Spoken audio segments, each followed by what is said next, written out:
Bonjour et bienvenue dans cette nouvelle vidéo Zone Bourse dans laquelle on va parler d'un type de dossier un peu particulier qui sont les dossiers à faible risque et à haute incertitude. Alors comme souvent, ce type de concept nous vient du monde anglo-saxon, donc c'est ce qu'on appelle les dossiers low risk, high uncertainty.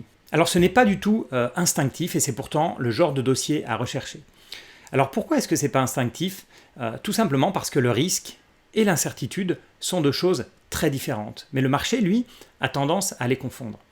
Le risque, c'est la possibilité de perdre une partie de votre capital, alors que l'incertitude, c'est le fait d'avoir du mal à prédire les événements futurs, les différentes possibilités qui s'offrent à une entreprise ou bien tout simplement les performances de votre portefeuille. Alors je ne sais pas si c'est clair pour vous, je vais donc prendre un exemple tout bête, les élections, et notamment les élections américaines, tout simplement parce que c'est celle en général qui influence le plus la bourse. Et la particularité des élections américaines, c'est qu'il n'y a que deux partis. Donc avant même les primaires, on sait que le président sera un candidat démocrate ou républicain. Après les primaires, c'est encore mieux, on connaît les noms des deux candidats, mais ça se joue toujours à peu de choses. Et aux États-Unis, on a une incertitude supplémentaire qui est liée au fait que les électeurs votent pour de grands électeurs qui, à leur tour, votent pour le président. On a aussi une autre incertitude qui vient du fait qu'on peut voter à distance et donc le dépouillement est complexe et on le voit, c'est maintenant devenu presque la norme. Il y a des problèmes de dépouillement à chaque fois aux États-Unis, il y a la tension qui monte, il y a des présidents qui menacent de faire appel, etc. Et c'est pas uniquement avec Donald Trump, ça fait maintenant plusieurs cycles d'élections où on a le problème. Et donc sur les marchés, on a tous les 4 ans les commentateurs qui ne parlent que de l'élection pendant les derniers mois de la campagne. Mais au final, que ce soit un républicain ou un démocrate, il n'y a pas tant de changements que ça en termes économiques. On a des petits ajustements comme ça par secteur.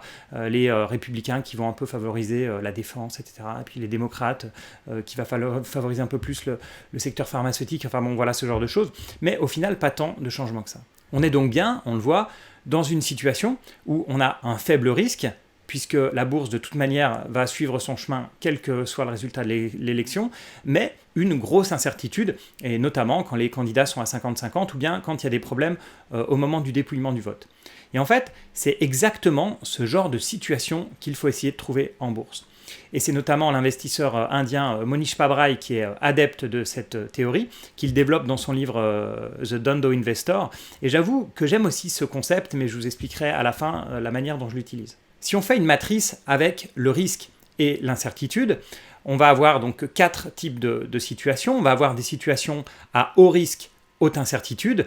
Alors là, c'est évidemment l'univers des biotech, l'univers des cryptos, mais on peut évidemment aussi mettre les petites entreprises de croissance dans cette case. Alors vous avez bien compris le concept de haute incertitude, on ne sait pas du tout si ces entreprises vont réussir ou non, mais on a aussi la notion de haut risque, puisque ces entreprises sont en général très fortement valorisées, et si vous investissez au moment où on en parle beaucoup, on est dans la hype, etc., le risque de perte est très important. Alors il y en a certains qui aiment ces situations, pas moi je trouve souvent le risque trop grand, donc si j'ai des positions dans ce type de dossier, et j'en ai parfois, elles vont être toutes petites. Ensuite, nous avons des situations à faible risque, faible incertitude. Et ça va être en général les valeurs préférées des bons pères de famille. On est rarement dans le côté action à ce moment-là, on est surtout dans les obligations d'État, on va être dans les fonds euros, enfin bon, peu importe, des choses vraiment très très sûres. Mais on peut aussi aller du côté boursier dans certaines entreprises, ça va vraiment être des entreprises sans surprise. Souvent d'ailleurs des titres qui sont valorisés relativement cher vu leurs résultats du fait de leur côté prévisible. Alors j'ai pas trop d'exemples boursiers en tête, mais on pourrait peut-être mettre la FDJ par exemple, qui va être vraiment vu comme un dossier très solide et très prévisible. Puis on va avoir les situations à haut risque et faible incertitude. Donc en gros, on est quasiment certain qu'il va y avoir une perte. Alors autant vous dire que ce ne sont pas les situations les plus intéressantes. Vous avez, comme je le disais, une forte probabilité de perdre beaucoup. Donc sur les marchés, on va être vraiment sur des dossiers en pré-faillite, comme à une époque, on avait les Hertz, etc. Voilà, les penny stocks d'une manière générale. Donc ça, ce sont des valeurs à éviter à tout prix. On a une très forte probabilité donc, de tout perdre. Et ensuite, il reste une dernière situation, celle justement qu'on cherche et qu'on étudie aujourd'hui, la situation de faible risque et haute incertitude. C'est-à-dire, pour parler plus simplement, face, je gagne, et pile, je perds pas beaucoup. Et c'est une notion qu'on retrouve dans l'entrepreneuriat, et d'ailleurs qui vient de l'entrepreneuriat. Si vous écoutez des vidéos de Monish Pabrai sur le sujet, lui prend souvent ces exemples d'entrepreneuriat, et on va comparer deux créations de business. On a quelqu'un qui va créer une usine pour fabriquer, imprimer des t-shirts, puis il va acheter une boutique dans laquelle les vendre. On voit bien l'investissement, donc le risque va être énorme, et puis aussi avec une énorme incertitude, puisque c'est une nouvelle boîte qui se crée, la marque n'existe pas, etc. Mais donc là, on va être clairement dans le haut risque, haute incertitude. Mais si vous montez votre boutique en ligne sur Shopify pour quelques euros et que vous revendez des t-shirts par exemple en dropshipping, donc vous ne vendez que ce que vous n'achetez que ce que vous vendez, on voit que l'incertitude ici est aussi très grande. Forcément, il y a énormément de chances que ça ne marche pas. On sait que c'est un type de marché qui a énormément de monde aujourd'hui, mais au moins, vous savez que le risque est très faible, vous pouvez tester cette idée, si ça marche tant mieux, si ça marche pas, tant pis. Et on voit le risque finalement c'est quoi ? C'est d'avoir passé 3 semaines sur un projet qui n'a pas marché, d'avoir dépensé quelques centaines d'euros, puis au final vous aurez toujours appris. Donc là on peut être, en tout cas en termes d'entrepreneuriat, on va être typiquement dans un modèle qui va être faible risque et puis haute incertitude. Et si je prends les mastodontes actuels, vous pensez peut-être que Bill Gates et les premiers investisseurs dans Microsoft ont pris un gros risque en créant Microsoft. Et en fait, le capital total qui a été injecté dans Microsoft depuis sa création jusqu'à aujourd'hui, c'est 50 000 $. Depuis le début jusqu'à maintenant, 50 000 $. Donc en fait, le pari pour Bill Gates, c'était soit de perdre 50 000 $, soit de devenir l'une des personnes les plus riches du monde. Donc là, on est vraiment dans un magnifique exemple de situation à faible risque et haute incertitude. Alors on pourrait appliquer ce concept faible risque, haute incertitude à certains GAFAM, même à l'heure actuelle, je ne parle pas au stade de start-up comme Microsoft juste avant, mais même à leur stade actuel. Alors je sais que ça fait bizarre de dire ça après la chute de 26% de Meta, de parler de faible risque, etc. Mais j'en dirai un mot un petit peu plus tard. Mais pourquoi cette notion de faible risque, haute incertitude ? Parce que ce sont des entreprises de qualité, ça on ne peut pas le nier, stabilité des croissances, même si les croissances faiblissent, elles sont quand même là, stabilité des résultats, gros cash flow, pas d'endettement, même souvent énormément de cash au bilan, etc. Mais elles ont aussi beaucoup d'optionnalités, c'est-à-dire qu'elles dépensent tellement dans l'innovation au sens large, ça va des véhicules électriques à l'intelligence artificielle, etc., qu'elles peuvent potentiellement réexploser dans un autre domaine. Et si je prends l'exemple de Google, ils travaillent énormément sur les véhicules électriques, ils travaillent énormément sur la santé, sur la découverte de médicaments, notamment grâce à l'intelligence artificielle, et ils travaillent aussi beaucoup sur le monde bancaire et financier. Donc on a énormément d'incertitudes parce que toutes ces boîtes développent en permanence des projets qui ne marchent pas. Chez Google, ça a été les Google Glass, gros échec. Les réseaux sociaux, pareil, gros échec pour Google. Pour Facebook, gros échec aussi dans leur tentative de crypto, etc. Donc on ne sait pas ce qui va marcher. Est-ce que ça va être le métaverse ? Est-ce que ça va être les véhicules électriques ? On n'en a aucune idée. Mais finalement, quel est le risque ? Mais il est assez faible vu la solidité de ces entreprises. On reparlera, comme je le disais, de Meta un tout petit peu plus tard. Alors, si je veux changer de secteur, il y en a qui appliquent aussi cette théorie au niveau d'entreprises comme Total. Parce que l'incertitude dans l'énergie est maximale.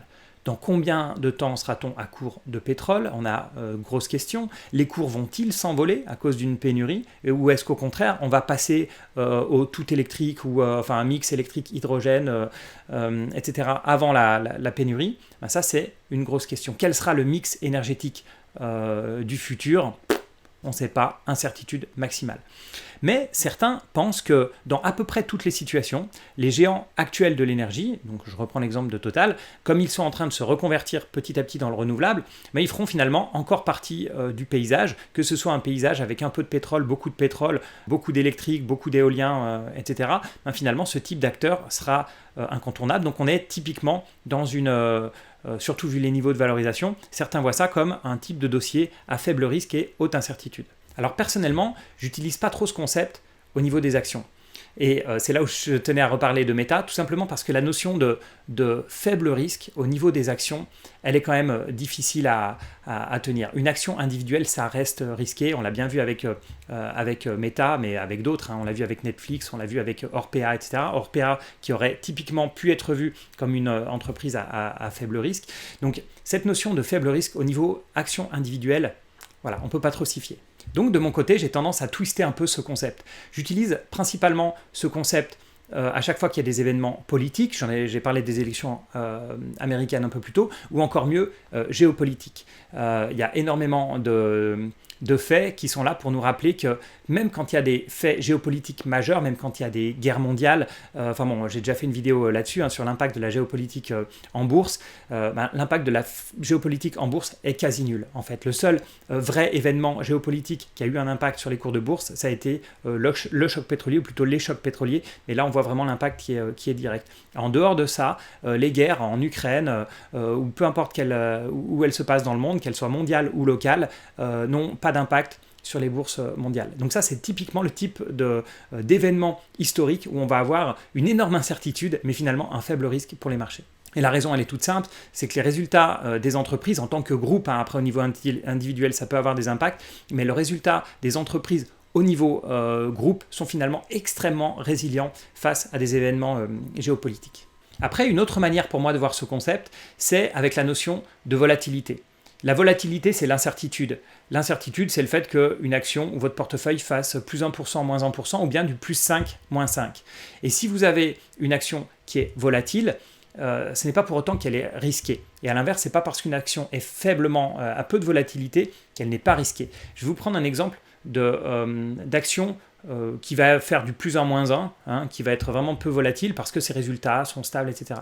Si c'est une entreprise qui est monoproduit, qui vend qu'un seul produit, si c'est une entreprise qui a très peu de clients, qui a 1, 2 ou 3 clients, en fait, le risque est énorme, mais l'incertitude est faible. C'est typiquement les dossiers qui ne me plaisent pas forcément. À l'inverse, une entreprise qui fait du plus 5, moins 5, ça ne me dérange pas du tout. Si à l'inverse, c'est une entreprise qui a un bon bilan, qui est saine, qui a de nombreux produits, de nombreux clients, un avantage compétitif qui est certain et durable. Et là, dans ces cas-là, la volatilité, non seulement elle ne me fait pas peur, mais même elle va effrayer une bonne partie des gens, cette fameuse haute incertitude, et elle va me permettre de profiter de prix intéressants, soit à l'achat, soit à la vente. Donc ça, c'est typiquement le genre de dossier qui m'intéresse, les plus 5, moins 5%, mais avec de la solidité.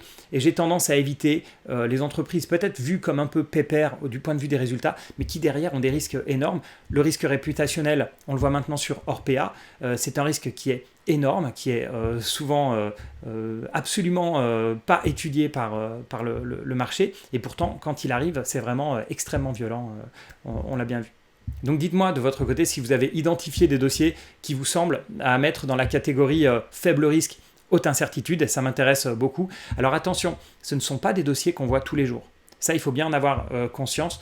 Le type de gestion d'un Monish Pabrai, par exemple, qui va avoir un portefeuille très concentré avec très peu de valeur et qui va faire très peu de mouvements, c'est on attend ce type d'événement, soit au niveau des actions individuelles, soit au niveau du marché. On attend le moment où ce sera le flou total, que ce soit donc au niveau global ou au niveau spécifique. Le flou global, on ne sait pas où on va, mais finalement ce côté face je gagne, pile je perds pas beaucoup, le marché l'oublie, on oublie que finalement quelle que soit la situation, l'entreprise va plutôt bien s'en tirer, ou le marché va plutôt bien s'en tirer.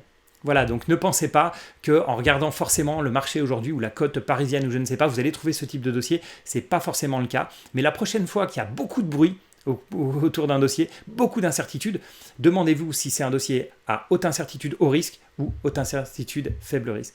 Voilà, merci encore d'avoir tenu jusqu'à la fin de cette vidéo. N'hésitez pas à me dire ce que vous pensez des vidéos en général en commentaire. Si vous avez des idées de vidéos, ça me plaît énormément. Et bien sûr, si ça vous a plu, n'hésitez pas à liker et à partager. Ou bien si vous m'écoutez sur podcast, allez sur iTunes, allez sur Spotify, etc. pour mettre une revue au podcast. Merci encore et à bientôt pour une autre vidéo.